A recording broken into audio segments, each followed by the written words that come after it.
Olá, como estão? Sejam bem-vindos à aula 1 da disciplina Contabilidade e Gestão de Custos. Eu sou o professor Arthur Tornatore Ciesseri e hoje vamos fazer uma contextualização sobre a contabilidade e gestão de custos e entender melhor seu surgimento, objetivos e a importância para a tomada de decisões. O surgimento da contabilidade de custos. Até a Revolução Industrial, no século XVIII, existia a contabilidade financeira ou contabilidade geral, que foi desenvolvida na era mercantilista e estava muito bem estruturada para servir as empresas comerciais da época. Nessa era mercantilista, não existiam indústrias, o controle dos custos era muito mais simples. Os bens eram quase todos produzidos por pessoas ou grupo de pessoas que poucas vezes constituíam entidades jurídicas.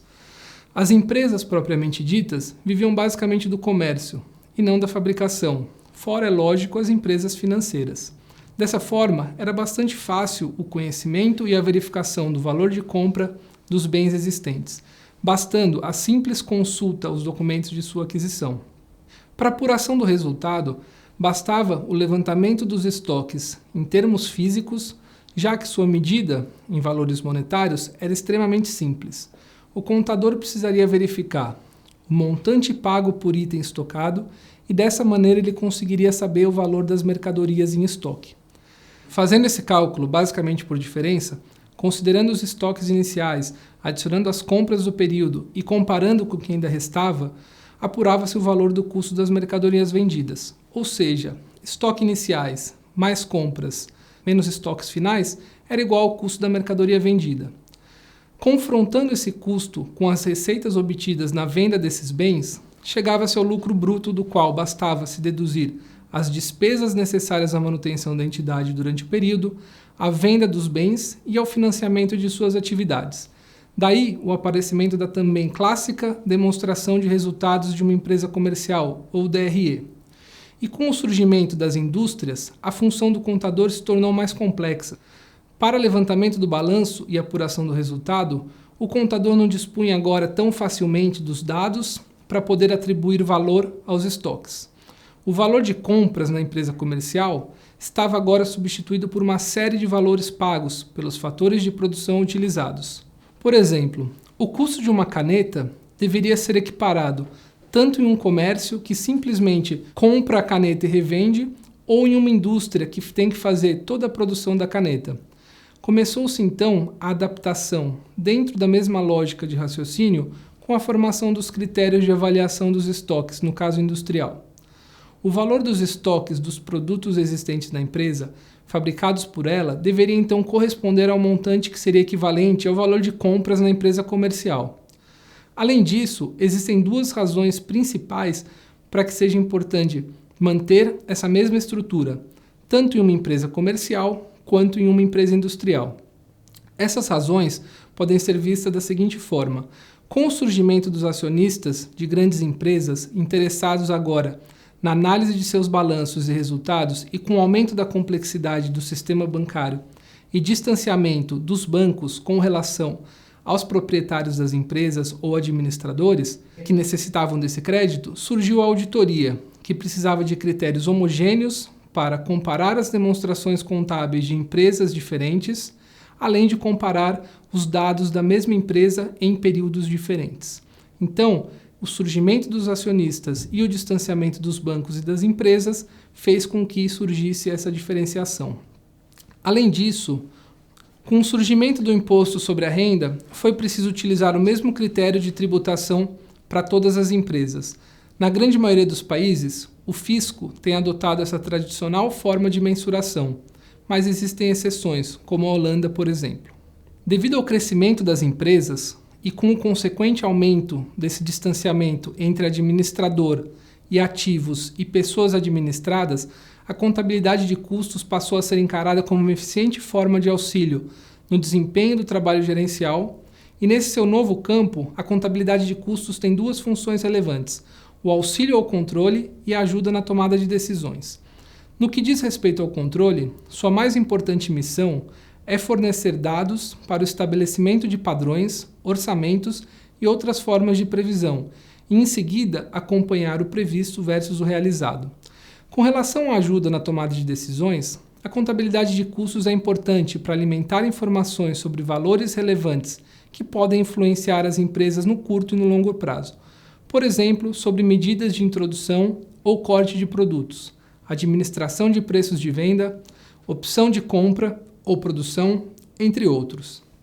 Ou seja, a contabilidade de custos acabou por passar nessas últimas décadas de mera auxiliar na avaliação de estoques e lucros globais para importante arma de controle e decisões gerenciais.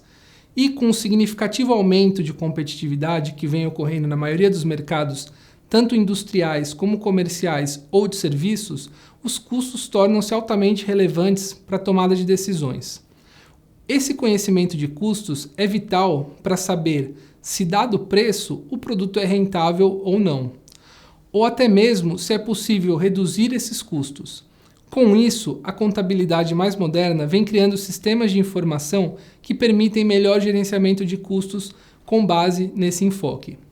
Com essa nova realidade, a contabilidade de custos se tornou útil para dar suporte à preparação do orçamento, para auxiliar no gerenciamento e principalmente para dar suporte à tomada de decisão, ou seja, lançamento de produtos, precificação, apuração dos resultados, avaliação de desempenhos e influenciar os comportamentos. O balanço patrimonial. O balanço patrimonial nada mais é do que o equilíbrio entre as contas da empresa. É um dos demonstrativos mais importantes que devem ser analisados ao fazer a gestão de custos da empresa. Esse demonstrativo é composto pelos bens e direitos que fazem parte do ativo e, no lado do passivo, as obrigações e o patrimônio líquido. O demonstrativo de resultados do exercício, ou DRE, é feito de forma dedutiva, deduzindo-se das receitas os seus custos e despesas.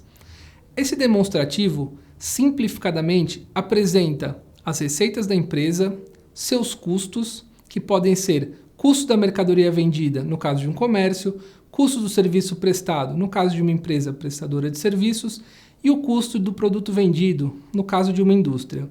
Então, o DRE composto de receitas menos custos, podendo ser o CMV, CSP e CPV, a dedução das despesas, chegando no resultado lucro ou prejuízo. O custo que nós encontramos nesse demonstrativo é representado pelo consumo de bens ou serviços utilizados na produção de outros bens ou serviços. Podemos ter custo da mercadoria vendida de uma empresa comercial, custo do serviço prestado em uma empresa prestadora de serviço, ou o custo do produto vendido, geralmente utilizado em indústrias e no comércio.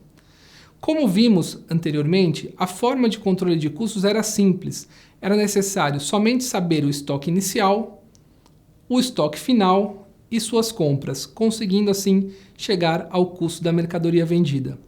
Ou, se quiséssemos desenvolver uma fórmula para cálculo do CMV, ou custo da mercadoria vendida, a fórmula seria CMV é igual ao estoque inicial mais compras menos estoque final, de forma simplificada. Se por um acaso tivéssemos as informações financeiras de um comércio qualquer, conseguiríamos facilmente saber se a empresa é lucrativa. Por exemplo, vamos supor que no período analisado a empresa compre R$ 265 mil, tenha um saldo inicial de estoque de 50 mil, um saldo final de estoque de 65 mil, suas receitas de vendas 305 mil, suas despesas de 35 mil. Para apurar o lucro líquido, bastava-se em primeiro apurar o custo da mercadoria vendida, em segundo montar o demonstrativo de resultado do exercício. Sendo assim, teríamos que o custo da mercadoria vendida é igual a 50 mil mais 265 mil menos 65 mil, totalizando um CMV de 250 mil reais. Nesse caso, transferindo os valores para o DRE, teríamos uma receita de 305 mil, custos de 250 mil, despesas de 35 mil, terminando em um lucro de 20 mil reais. Com isso, podemos perceber a simplicidade na apuração do custo e do resultado em uma empresa comercial. No entanto, com o surgimento das indústrias, o início da produção e a falta de proximidade entre o acionista e o administrador, a contabilização de custos se tornou muito mais complexa e ganhou um papel muito importante na realidade corporativa. Nas próximas aulas, vamos entender mais a fundo essa complexidade na gestão dos custos e a importância do controle para as empresas. Chegamos ao final da primeira aula. Espero que aproveitem o material disponibilizado e nos encontramos na próxima aula. Muito obrigado!